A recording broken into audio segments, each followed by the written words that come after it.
more in-depth scouting on the books today. So since we've been in Mexico City, we've been staying in Polanco and we enjoy the area. We toured a school here. We've kind of looked at some places. A couple notes, I think one, Polanco is just like more expensive. And then I think also the bougie vibe that I said I didn't mind so much a few videos back is kind of catching up to us. We toured a school and a kid there, actually a couple of kids who were like 5, 6 years old, were talking to us about like, the ritzy jobs that their parents had and how they were like going to Paris this summer and all these sorts of things. And while that's wonderful, we saw some reviews for a couple schools in the area that basically outlined like, hey, your kid's gonna get bullied if, you don't, I don't know, make X amount of money or do X amount of like luxury things several times a year or whatever. And I think after taking that into consideration, along with the prices, and then also just, I don't know, I think sometimes in areas like this, there can be like a little bit of stuffiness, even though it's still really cool. We are looking at other places in Mexico City. We will be exploring Narvarte today. We're gonna go walk by a school, see an apartment that we found on Mercado Libre. We've actually been learning a lot about the best ways to sort of find accommodations and find housing while you're in Mexico City. Mercado Libre, they have an app, so that's a great resource. Innombles 24, I think is what it is a website. Their UI could use some work, but it's good too. And then of course, there's always Facebook. Also toured an apartment that we found by walking around and literally just seeing a Se Renta sign and contacting that number on WhatsApp. So the nice thing is that there's no shortage of ways to go about finding housing. So we are excited to keep up the search and get to explore a new neighborhood today and take y'all along.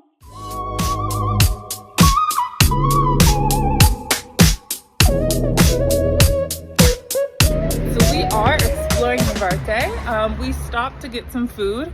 It was delicious. And now we're just sort of like walking around and taking in the area. Just like other parts of CDMX, we're seeing lots of like for rent signs, for sale signs, which is really lovely. It is a little quiet through here for a Saturday, which of course is nice, but it's also really cute. This area has more of like a quaint feeling, of course, as opposed to Polanco, but like it's really nice. So what it looks like. We've definitely seen some cute buildings. We're on our way now actually to walk to the building that we found on Mercado Libre to see just if we like the area, if we like the building, all that sort of thing. And then of course, as we're seeing these for rent signs, we're going ahead and taking pictures, looking at the area. Like this building right here is like super cute on the corner. So yeah, we're just soaking it all in, hanging out, and having a good Saturday scouting.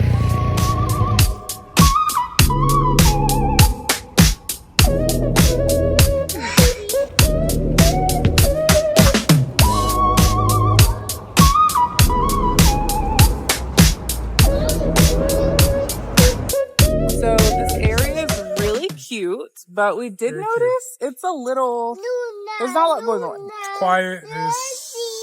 It's a lot of businesses, but it's mostly like those like shoemaker pharmacies, a few restaurants here and there.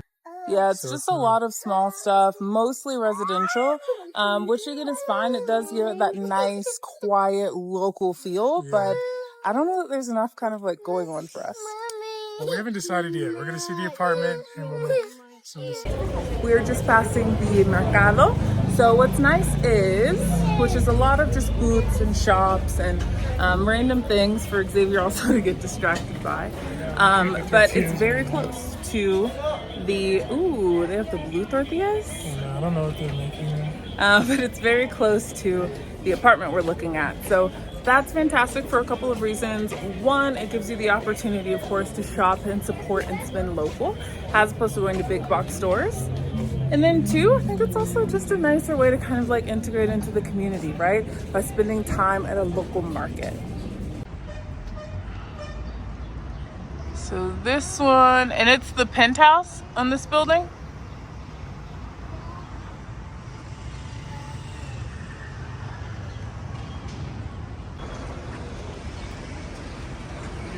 To the train to see how much it is. Yeah. Well, we have to get back. So. Yes, Whitley. Yes, Whitley. The station is lacking in basic accessibility infrastructure. So guess who gets to carry the stroller up the stairs? Mommy, we missed it.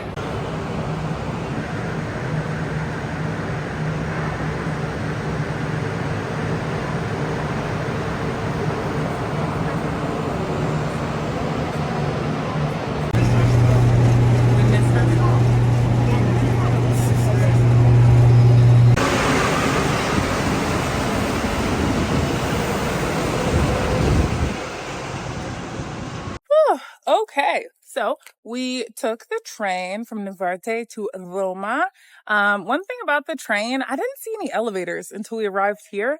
So insert footage of me struggling to like carry the stroller up and down stairs, but we make do. So now we are going to take the bus from Roma, right? We're like near Centro, I think, from Roma all the way up to Roma Norte. I think maybe there we'll grab some lunch, maybe head to like Parque Mexico, kind of enjoy the rest of our day. Scooby-Doo. What should we do, Zay? Tonight we should watch Scooby-Doo. Maybe tonight we watch Scooby-Doo. I don't know, maybe. We'll have to see.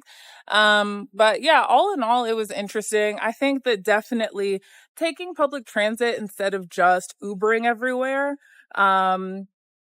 is like a really great way to sort of understand, I would argue the local experience a little bit more. You know, I don't come to foreign countries to like cosplay as a local. I really want to understand, you know, how people live, how they navigate, what they're going through. I like to understand as much as I can the socioeconomic, you know, climate of places. I like to understand divides of, you know, race and colorism and class and all that good stuff. Just because I think it's interesting. Maybe that's like my psychology, sociology double major coming out. But yeah, I think going to Narvarte definitely provides a more, I would say, local experience, right? The being in Polanco, of course. We don't want to be in like an expat, immigrant, foreigner in Mexico City sort of like bubble. But I also think that, like, you know, if you're not actually a local somewhere, you can't just like flip that switch on and transition into like being a local, because again, then you're just like cosplaying, you know what I mean? So anyway, I think it's interesting. How can I shop local? How can I support local? How can I really embed and enmesh myself into the culture without, I don't know, it being fake, right? I don't know, without being a poser, like whatever you want to call it. So that's kind of just what's on my mind today, I guess, as we journey about. No, it's like a market. Everything from food to clothing to like wood goods.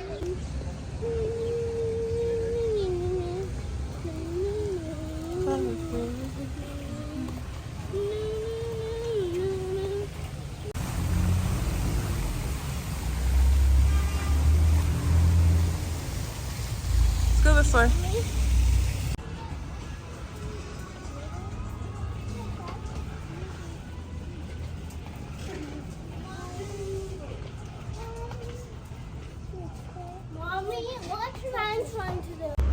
And a quick cake stop.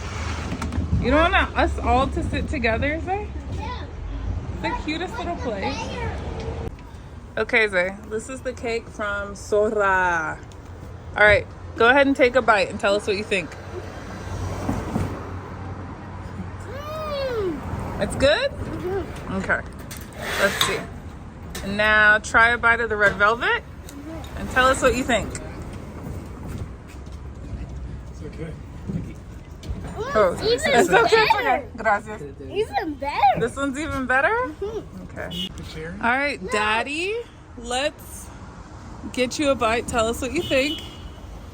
But the teeth. Here, Willie.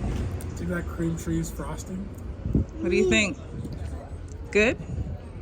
Better than.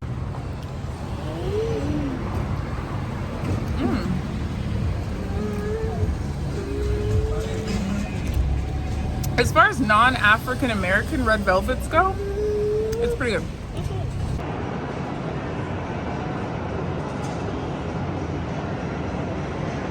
Let's go see this movie. This movie theater is meant to be really, really cool. It's got a slide because there's like a special kids room, and we're so excited about it.